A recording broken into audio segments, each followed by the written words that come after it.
Welcome to another MazPlay video. This is MazMojito, and today we're going to be picking up where we left off with Before We Leave. Let's get to it.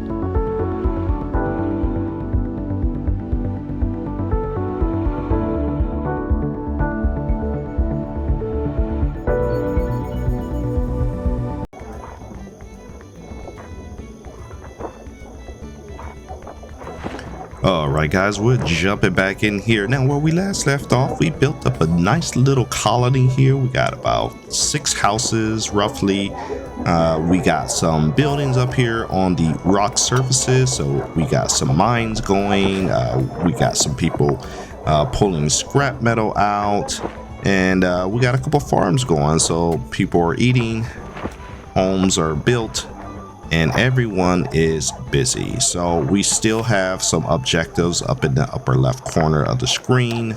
We just finished the research metalwork. Now we have to build an iron mine next to a rusty hulk. So basically all those buildings up on that rock surface, especially the buildings that are kind of falling apart, we need to put a couple more iron mines up there. We have one right now, but the objective is still to kind of keep going with the iron mines and get a steady flow of ore coming out that rocky surface up there. So I'm just kind of keeping an eye on the town, seeing if there's any blockages, anything I need to jump on right away. I still want to keep expanding my town to the left, and I'm still going to be keeping an eye on my tech tree. So anytime I get a chance, I'm definitely going to be looking at that and learning new skills. So the iron mine's going pretty decently. As you can see, there's a progress bar there. That is now ready to go. So we got a couple other messages. Our generator went out, so we had to repair that. The transmogrifier is just waiting on me to tell it what to do, so I'm going to make some more tools. It's going to convert some wood into tools, so that'll be going. We got a couple new messages in the upper left. I mean, those are really suggestions more than actual mission markers, but kind of gives us an idea of what we should be kind of looking at. Now for a toolsmith, we're going to go ahead and throw an iron smelter down because we got the iron mine going, but now we actually need to feed that ore into something so we can get that converted into some tools. So that's what we're going to be doing next.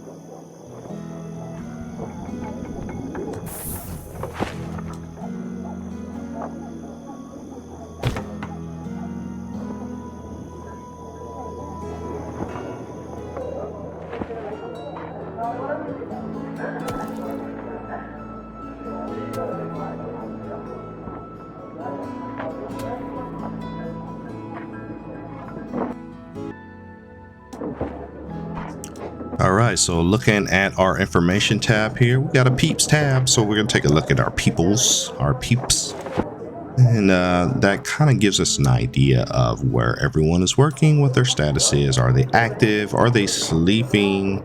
Are they loitering? Are they just kind of not doing anything? So that's a good little information manual. So all these are just kind of pop-up tutorial type screens telling you what to put for what. Here's building type. So again, all tutorial type messaging tells you what the different menus are. Here's what we've explored so far. As you can see, it is like in the shape of a globe, even though it's hexagon based. As we explore those the globe fills in with more hexagon tiles. But for now, we're just gonna kind of keep going along with the tutorial, following along with the steps, reading any information that comes up, or at least glancing at it. You can always pause the game if you need to read that, or when you play it, you can actually fully read those information markers that come up. But I'm just exploring the different menu areas. The woodcutter is continuing to do its thing. Now that wood turns around, goes into the transmogrifier, and the transmogrifier is used to make tools. So far so good. Everything is going pretty efficiently. Doesn't look like anyone's standing around. Everyone's busy. I got 6 idle workers according to that menu screen at the top. But that just means I need to probably build some more workplaces. Or they're on break.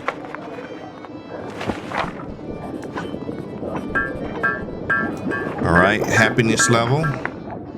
So far, pretty good. Green.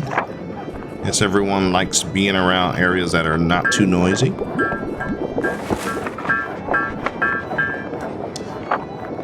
Everyone's working or sleeping or in the house, but everyone's pretty much happy. I don't see any sad faces, so that's good.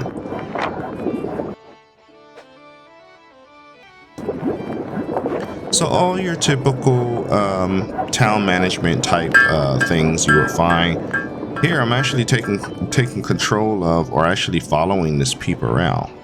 That's pretty cool. So at least I can kind of see exactly what they're working on if I really wanted to micromanage. But these are all just things you can do in the tutorials. You pick someone, you can pretty much follow them around their day-to-day and see what they do.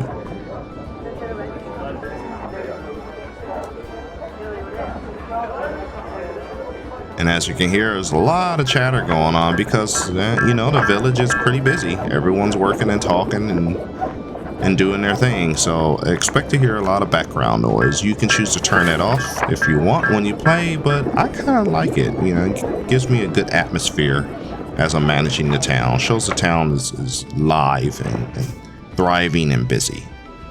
Now we got plenty of land space off to the left that we can expand into. We'll just have to put some road systems around, clear some of those trees out. Got a couple pockets of water there. I do want to eventually build some kind of dock so that I can explore the oceans. But for now, we're going to work on getting what we can from the mountain up there and just kind of keep growing our village.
Okay, so we got a message here on our lumber camp. Let's see what's going on here. No green technology available. Okay, so the green technology is the thing that we followed that one peep all the way to the back, and they got some light green canisters. That is probably what they're referring to. I guess that is some type of fuel system for the lumber mill. But it also could mean that there's no more trees around that lumber mill to really chop down, because looking around the hexagons over there, most of the trees are gone. So we may have to just end up moving or demolishing that wood shop and building another one over here like I just did. And here we go. We're back at it. He's got the peep has grabbed some wood, taking it to the transmogrifier. So I think we need to build another row of 3 houses. We got 3 rows of 3 houses. We need to just kind of keep going to the left. Probably don't need that wood shed anymore. We probably can just take that down, replace it with something else that's useful. Iron smelter is going. Now the good thing is all these buildings can be upgraded, and I guess when you upgrade them, the efficiency probably improves, or they probably gather different things. So repair ship is now an option. So we're gonna go ahead and fix this ship. Then that's really gonna open up the game, allow us to kind of sail around the globe and discover new islands, new resources, and actually fill in this map a bit. It's kind of half filled in.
Right, now that I got my ship here, I'm ready to do some exploring. And I want to fill in this globe. Look at all the empty spaces here. We're just going to kind of go around the edges here and just let this map fill in. But it's a pretty big globe that we can kind of sail around and fill in. We got some more resources here across the water. What else we got?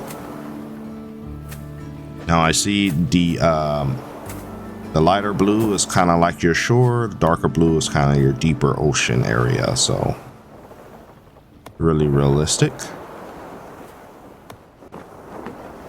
So according to the right, it's bottom right, it says the name of the ship is called the Lunar, but it looks like you can edit it and change the name to whatever you want. And you can actually land the ship and start, you know, a new colony over there. Okay, so here's another wrecked ship and looks like some more green fuel areas. Let's see what else we got here. We're just gonna be filling in this map here. It's obviously nighttime because the sun's on the opposite side of us. Or at least the star that is their sun in this system, whatever. I don't think this is Earth. This is probably some other system. All right. So we're just kind of exploring around our starting zone to just kind of fill in the map a little bit more. But knowing me, I really hate all the blank spaces. I'm probably going to just kind of keep doing this to fill in as much of the map as possible, because it kind of annoys me to see half completed maps, and I just can't resist the urge to just kind of keep filling it in. So expect more of the same, me just taking my time with drawing in the map.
All right, so the map's really starting to fill in. We got different biomes. We got a desert biome. We even got a polar ice kind of cap biome. So that's interesting. I'm gonna try to get up here. We gotta close some of these messages because they're kind of in the way of where I want to select. But yeah, it's coming together. You have the nice round shape here. Let's see if we can fill in the rest of this North Pole looking area. I don't see really anything up there resource wise. Yeah, so I guess that's the farthest I can go. So zooming out, we still got quite a bit of the planet to explore in our ship. However, island 1 is where we're started, so we're looking for a decent, island number 2, maybe somewhere that's not too far away from island 1, so that we can get like some trade routes going between the different islands and move resources around. So I'm going to try to fill in some more of this map. I'm still looking for a good spot to land and make this my my second outpost village area, and then set up some trading routes.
All right, so we almost got the globe filled. I would say probably about 75% of the globe is filled. We still got that last little portion to fill in, but I'm just gonna keep cruising my ship around until everything is filled in, and then we'll have a very good understanding of where we're gonna set up shop with our second village. So really like the chillness of this game. Ooh, nice little waterfall there. So really nice, like this game. Hope you're liking it too. It's a very relaxing Zen game, typical hexagon builder. But I think at this point, we're going to go ahead and put a bookmark in the video and come back in the next one, continuing to fill out the globe, the planet that we are on, and take it from there. So as usual, I'd like to thank you for taking the time to watch my videos. Please remember to leave a like, comment, and subscribe because it really helps out the channel. And we will see you in the next video.